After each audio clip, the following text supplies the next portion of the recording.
Olá pessoal, tudo bem? O tema do nosso vídeo hoje vai tratar de um recorte muito específico do duelo Senna e Schumacher na Fórmula 1. Deixo já dica já para vocês assistirem duas coisas. Primeiro, o filme a respeito do Schumacher, o documentário, que está no Netflix. Eu escrevi alguns parágrafos sobre ele no GP Total, vou deixar também na descrição o meu texto. E meu amigo Márcio fez uma resenha um pouco mais aprofundada, com mais detalhes acerca da obra, né? Também vou deixar o texto dele como dica para vocês. Como eu digo ali no artigo, tem muitas coisas muito positivas no filme, no sentido de produção mesmo, né? Tem alguns detalhes, ou vários detalhes, que o fã mais aprofundado de Fórmula 1 vai notar que são um pouquinho incoerentes, um pouquinho incongruentes. O Márcio fala sobre isso. Mas no todo, para mim, o que realmente foi tocante e o que realmente vale desse filme é a parte mais humana do Schumacher, né, que sempre foi visto como um robô, né, um relógio perfeito, e ao mesmo tempo como alguém que muitas vezes cruzou o limite ali da desportividade. Então acho que esse filme traz coisas muito importantes no sentido de mostrar um Schumacher, coisas que também os fãs de Fórmula 1 já sabiam muitas delas, mas é interessante esse retrato dele e sobretudo a parte da família, né? Eu acho que o que realmente vai stand out desse documentário é a parte da família e que a mim me emocionou e me tocou profundamente saber de toda essa situação dele aí e que a gente tinha esperanças diversas, né, de que fosse especulação, mas deixa muito claro ali que provavelmente ele está num estado realmente, não sabemos especificamente qual, mas como está muito claro ali, ele não está podendo interagir com as pessoas, né? Pelo menos não de forma respostas diretas e por aí vai. Então nada do que eu vou dizer aqui, por exemplo, é contra o Schumacher para diminuí-lo, para atacá-lo, mas é um recorte específico da história da Fórmula 1, né, e que durante muito tempo foi usado como verdade. A segunda dica é de um vídeo do Rock and Race, um excelente canal, né, me foge agora o nome do apresentador, mas vou deixar ali também na descrição. O canal é ótimo, tem várias boas produções. Para quem gosta de Fórmula 1 e, como o nome diz, também gosta de música, ele tem uma mescla muito interessante. E ele faz um comparativo do período em que o Schumacher e o Senna correram juntos, mas excluindo o começo, né, 91. O Schumacher participa apenas das últimas 6 corridas de 91, né, a GP da Bélgica pela Jordan e as 5 restantes pela Benetton. Então ali o apresentador ele tem a noção de que aquelas 6 primeiras corridas realmente eram muito distantes para um comparativo entre os dois. Pela experiência muito maior do Senna, porque a McLaren era de fato um carro significativamente superior à Benetton daquele final de 91.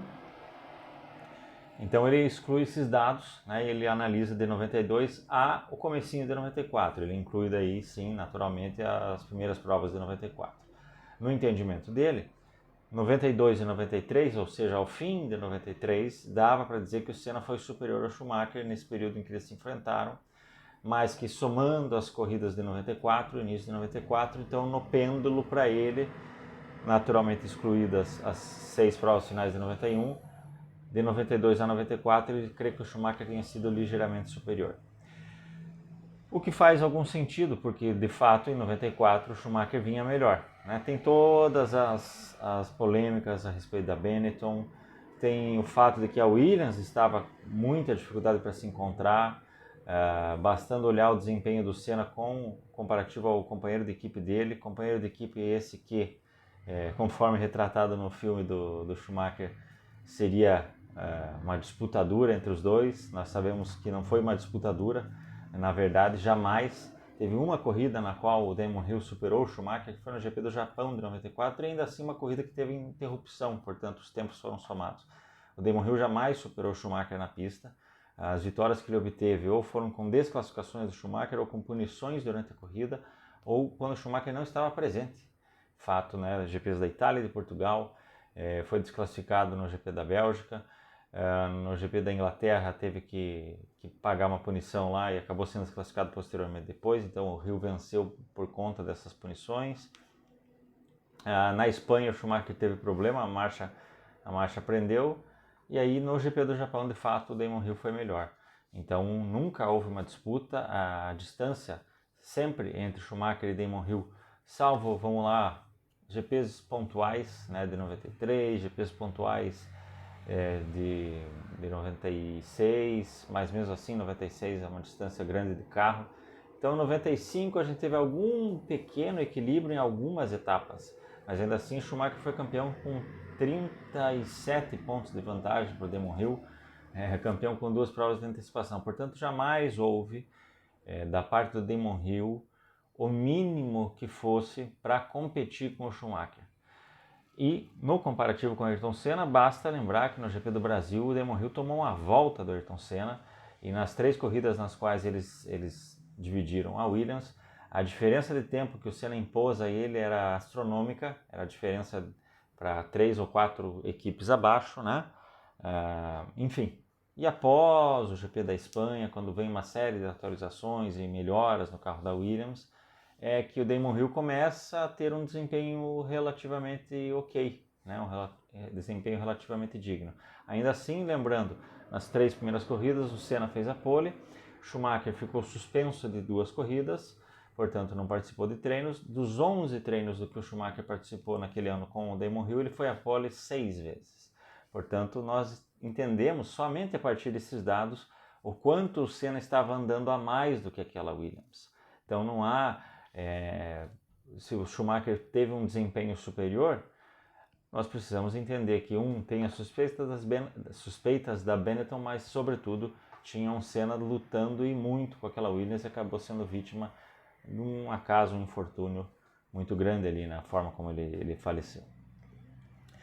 Mas falando então desse período 92-93, 93 fica muito claro que a McLaren tinha alguns aspectos tecnológicos superiores à Benetton, e a Benetton, por outro lado, tinha um motor superior que durante o ano foi sendo equalizado, a Senna fazendo pressões dos bastidores conseguiu uma equalização. Então, nos períodos em que eles tiveram um gap tecnológico muito grande a favor da McLaren, porém com um déficit de motor, e depois, quando o motor já estava equalizado, você vê que nesses momentos aí o Senna foi muito superior ao Schumacher, né?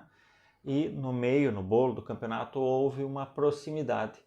Não dá para dizer que nem que o Schumacher tenha superado o Senna, nem que o Senna tenha sido muito melhor do que o Schumacher. Foram muito próximos, eles tiveram várias corridas em 93, desde o comecinho, só não no final, mas lá desde o começo, desde o GP da África do Sul.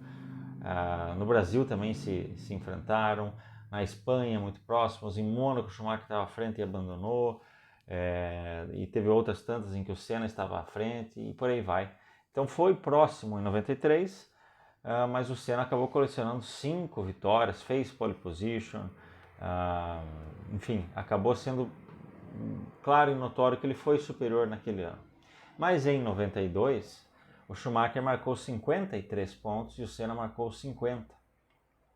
E é muito comum da parte dos fãs do Schumacher e da parte daqueles de imprensa especializada, né, que são contra o mito Senna e blá blá blá, soltar essa afirmação. Não, já na primeira temporada completa, o Schumacher superou o Senna, mostrou a que veio, e ele já andava junto com o Senna, não é em 94 que ele começa a andar, ele andava junto e era melhor, tanto é que no primeiro campeonato terminou à frente. Para isso, a prova cabal é que o Schumacher somou 53 pontos ao longo de 1992 e o Ayrton Senna somou 50 pontos.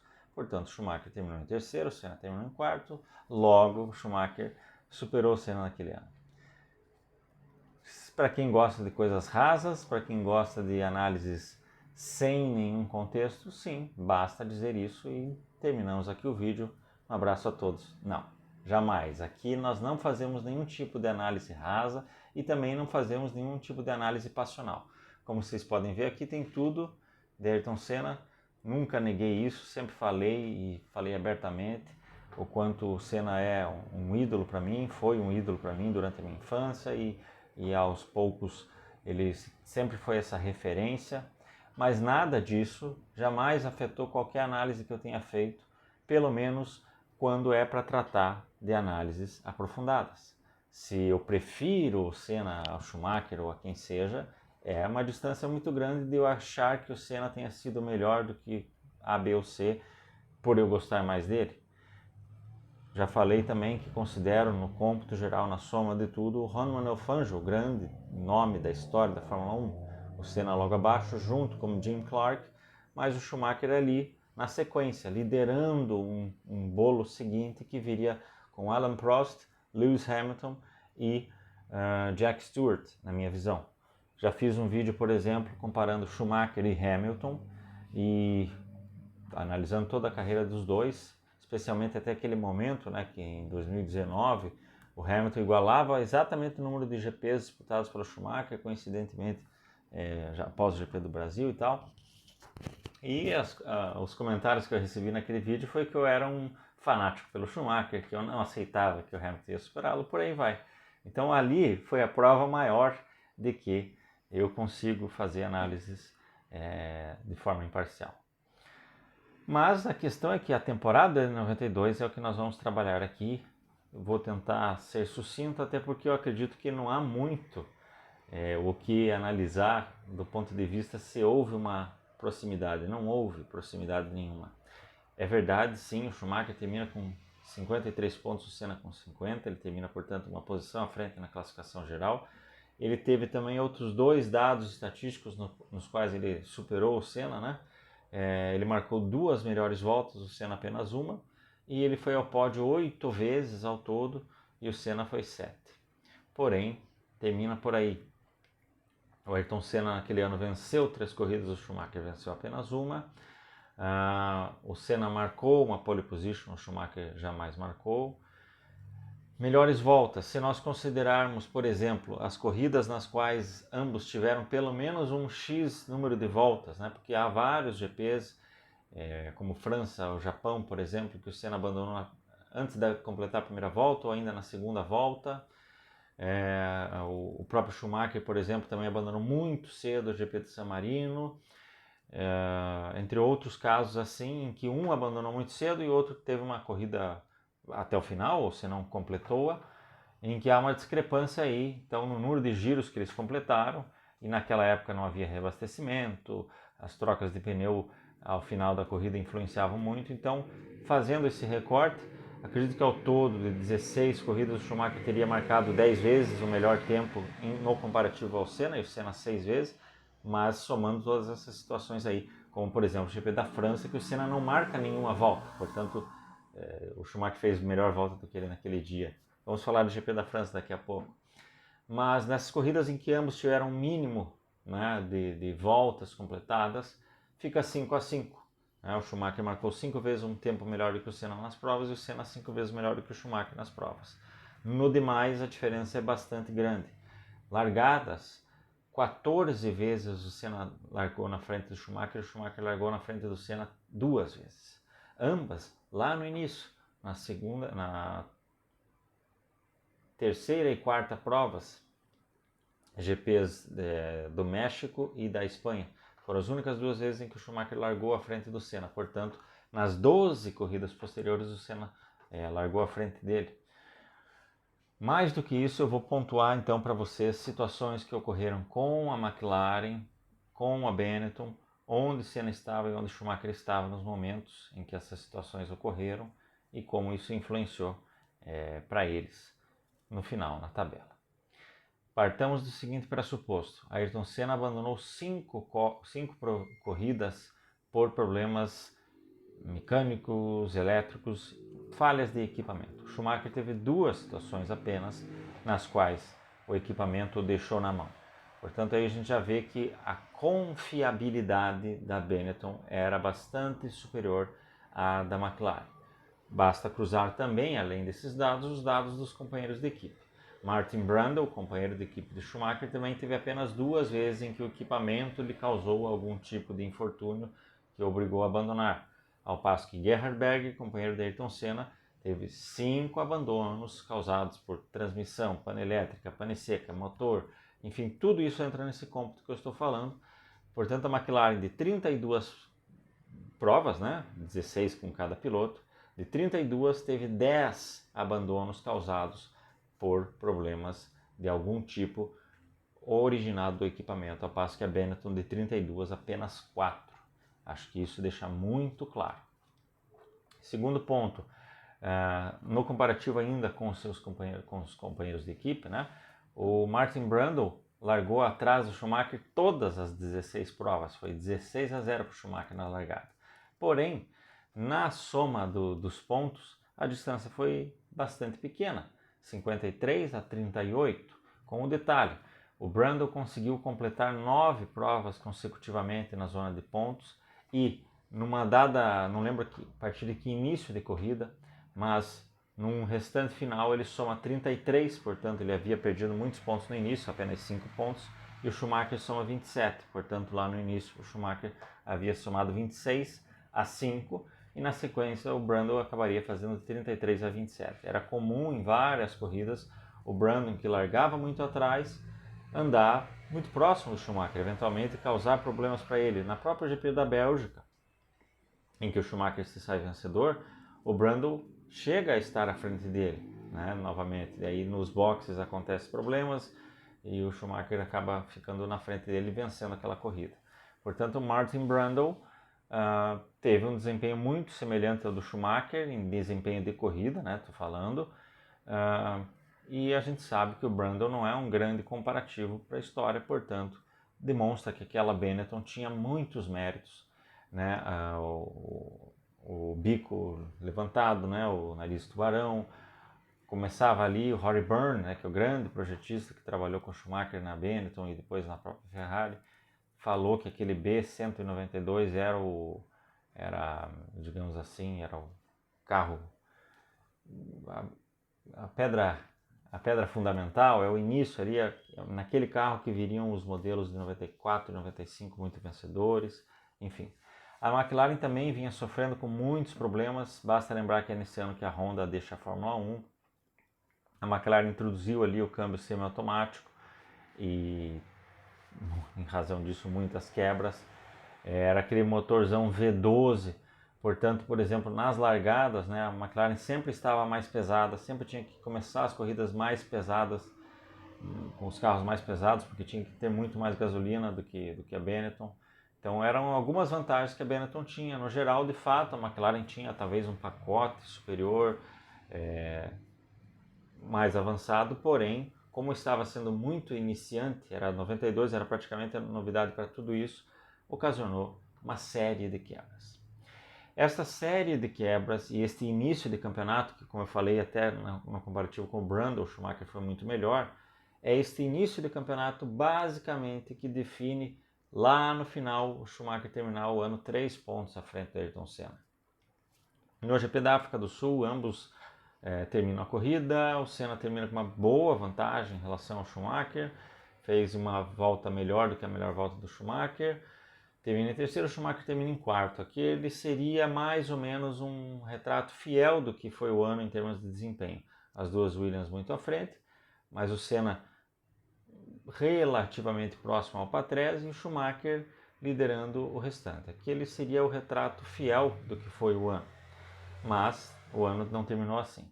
Nas próximas 3 corridas, Brasil e México, nas próximas 2 especialmente, vou falar, Brasil e México, o Schumacher termina no pódio, faz terceiro e segundo, ou 2 terceiros, terceiro e segundo.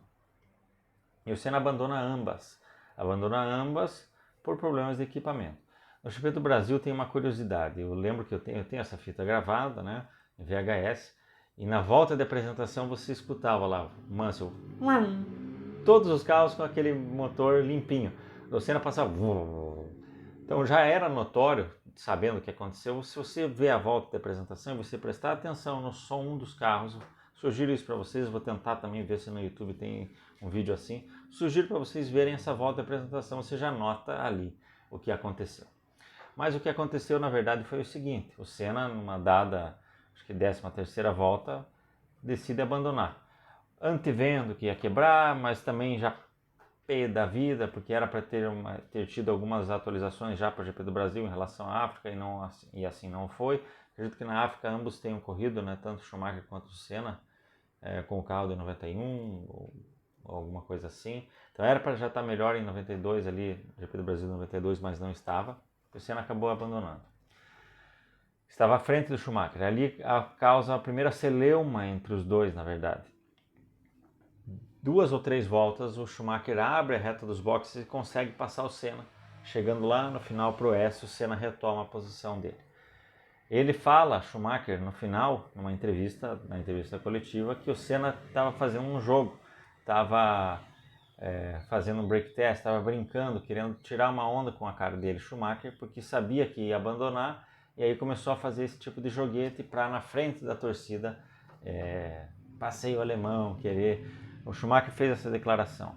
Essa declaração é o que vai ocasionar o confronto entre os dois lá no GP da França, que aparece no filme do Schumacher também, essa situação.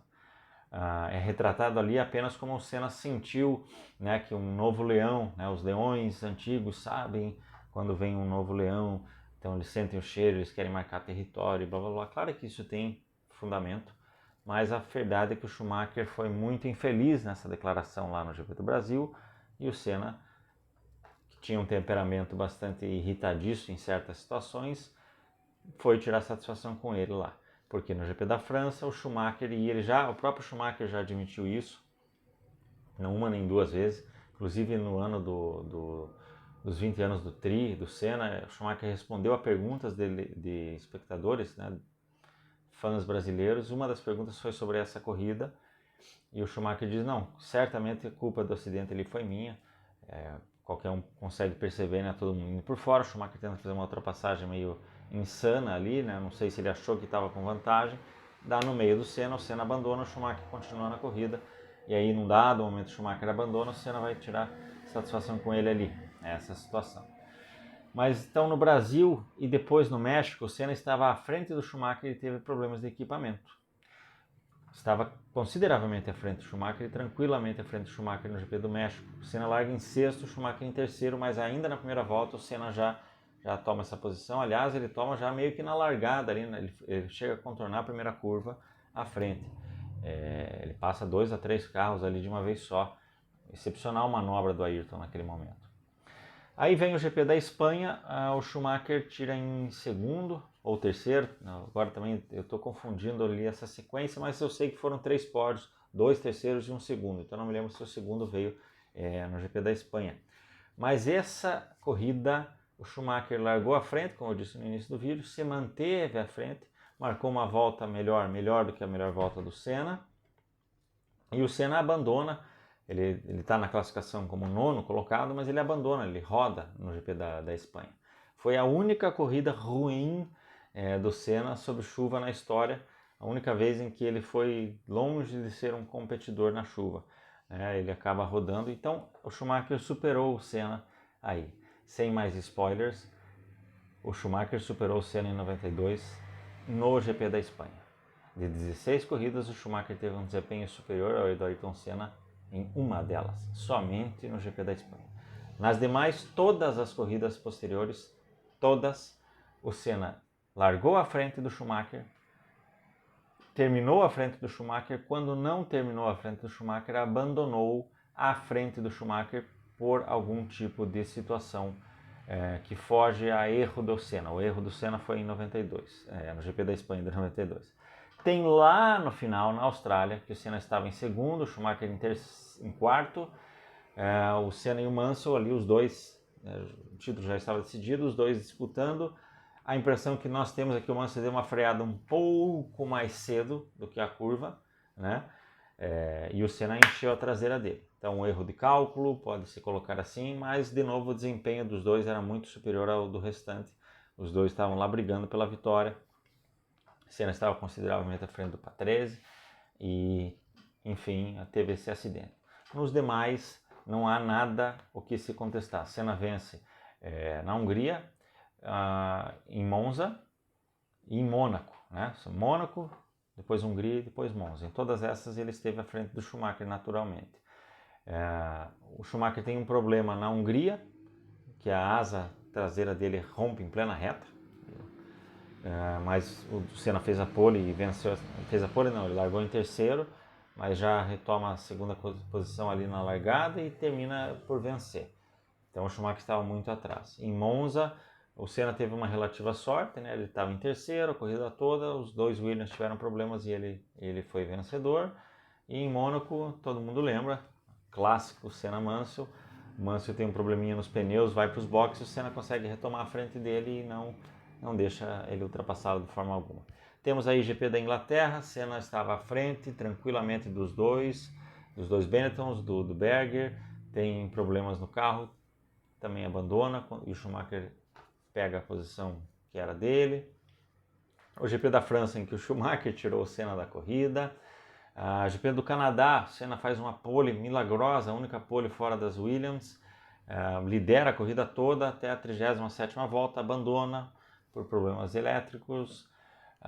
GP da Bélgica, que o Schumacher venceu, Senna larga, não lembro se em segundo ou em terceiro, toma a ponta logo no início, na volta 2 o Mansell ultrapassa-o, depois ele segura um pouquinho para Patrese, aí segura algumas voltas o Schumacher, e aí com a chuva os pilotos já têm pneus melhores, o Senna se manteve com o slick, fez uma estratégia completamente equivocada, um erro estratégico que joga ele lá para o final e só no finalzinho ele consegue retomar a quinta posição ultrapassando o Hakkinen. Mas o Senna foi superior ao Schumacher ao longo do ano todo, sem a menor discussão. Ele estava completamente desmotivado, ele treinou na Fórmula Indy, então você querer usar a tabela para dizer que o Schumacher teve um desempenho superior é totalmente inverdade, é uma falácia, mas a falácia das mais fáceis de serem desmontadas de todos os tempos. Schumacher em 92 superou o Senna em uma corrida, o GP da Espanha, nas demais 15 ficou atrás. Beleza, pessoal? Abraço a todos.